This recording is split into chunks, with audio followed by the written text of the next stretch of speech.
Hello friends, வணக்கம். யூஸ்வலாக நம்ம வீட்டில் வந்து குயிக்காக ஒரு ஸ்வீட் செய்யணும் அப்படின்னு நினைக்கும் போது நம்ம மைண்டுக்கு ஃபர்ஸ்ட் வர்றது வந்து ரவா கேசரி தான். இந்த ரவா கேசரி வந்து குழையாம கட்டிப்படாமல் ரொம்ப டேஸ்ட்டாக ஹோட்டலில் தர மாதிரி எப்படி செய்யலாம் அப்படிங்கிறத இந்த வீடியோவில் பார்ப்போம். அதுக்கு ஃபஸ்ட்டு ஒரு கடாய் ஹீட் பண்ணி அதில் ஒரு 2 டேபிள் ஸ்பூன் நெய் ஆட் பண்ணியிருக்கேன். நெய் மெல்ட் ஆனதுக்கப்புறம் நம்ம வந்து இதில் ரவையை சேர்த்து வறுக்க போகிறோம். இன்னைக்கு வந்து நான் ஒரு கப்பு ரவை எடுத்திருக்கேன். இந்த கப்பில் ஒரு கப் ரவை எடுத்திருக்கேன். நீங்கள் எந்த கப்பு வேணாலும் யூஸ் பண்ணலாம். பட் தண்ணி, சுகர் எல்லாமே அதே கப்லேயே அளந்துக்கோங்க. இப்போ இந்த கப்பில் ஒரு கப் ரவையை ஆட் பண்ணி நல்லா அதை வந்து ஒரு 2 நிமிஷம் வந்து வறுத்துக்கணும்.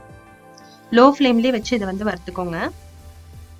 இப்போ அதே டைமில் நம்ம இதுக்கு வேணுங்கிற தண்ணியை வந்து பாயில் பண்ணி எடுத்துக்கலாம். நான் வந்து ஒரு கப்பு ரவைக்கு இன்னைக்கு 3 கப்பு தண்ணி எடுத்திருக்கேன்.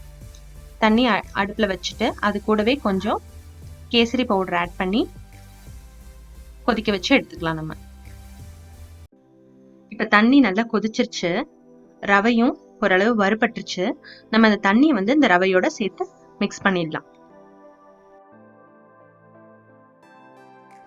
தண்ணிய கொஞ்சம் கொஞ்சமா சேர்த்து மிக்ஸ் பண்ணிக்கோங்க.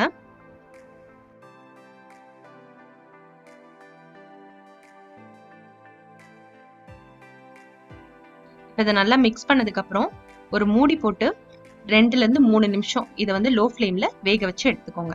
ரவை நல்லா வேகணும். இப்ப பாருங்க 3 நிமிஷம் ஆயிருக்கு. நான் ஓபன் பண்ணிட்டேன். ரவை நல்லா வெந்துருச்சு. இந்த டைம்ல நம்ம சுகர் ஆட் பண்ணிக்கலாம். நான் இன்னைக்கு 1 கப் ரவைக்கு 1.5 கப் சுகர் எடுத்திருக்கேன். இதுவே நல்லா ஸ்வீட்டா இருக்கும். இன்னும் ஸ்வீட் வேணுங்கிறவங்க 2 கப் வரைக்கும் ஆட் பண்ணிக்கலாம். இப்ப இதை நல்லா மிக்ஸ் பண்ணி விடுங்க.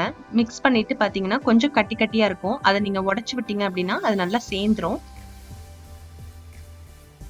இப்ப தண்ணியா இருக்கு இல்லையா அந்த ரவை, இதை நீங்க நல்லா மிக்ஸ் பண்ணி விட்டீங்க அப்படின்னா ஒரு 2 நிமிஷத்துக்கு அப்புறம் இது நல்லா சுகர், தண்ணி, ரவை எல்லாமே சேர்ந்து நல்லா நமக்கு வந்து கேசரி கரெக்டான கன்சிஸ்டன்சிக்கு வந்துடும். நல்லா 2 நிமிஷத்துக்கு மிக்ஸ் பண்ணி விட்டுக்கோங்க. இப்ப நல்லா எல்லாம் சேர்ந்து வந்துருச்சு. இந்த டைம்ல நம்ம வந்து ஏலக்காய் ஆட் பண்ணிக்கலாம். நான் வந்து இன்னைக்கு ஏலக்காய் பவுடர் ஆட் பண்றேன். பவுடரை ஆட் பண்ணும்போது பிள்ளைங்க சாப்பிடும்போது அது வாயில மாட்டாம இருக்கும். அதுக்கு தான். ஏலக்காய் பவுடர் இல்லாதவங்க 20 ஏலக்காயும் 4 டேபிள் ஸ்பூன் சுகரும் சேர்த்து மிக்சியில போட்டு அரைச்சு அதை ஒரு சல்லடையில சலிச்சு எடுத்துக்கோங்க. அந்த பவுடர்ல இருந்து ஒரு 2 டீஸ்பூன் இதுல ஆட் பண்ணிக்கோங்க. இப்ப கடைசியா ஒரு 2 டேபிள் ஸ்பூன் நெய் ஆட் பண்ணி அதுல ஒரு 10 கேஷ்யூவை வந்து பொன்னிறமா வறுத்து அதையும் இதோட சேர்த்து ஆட் பண்ணிக்கலாம். நம்ம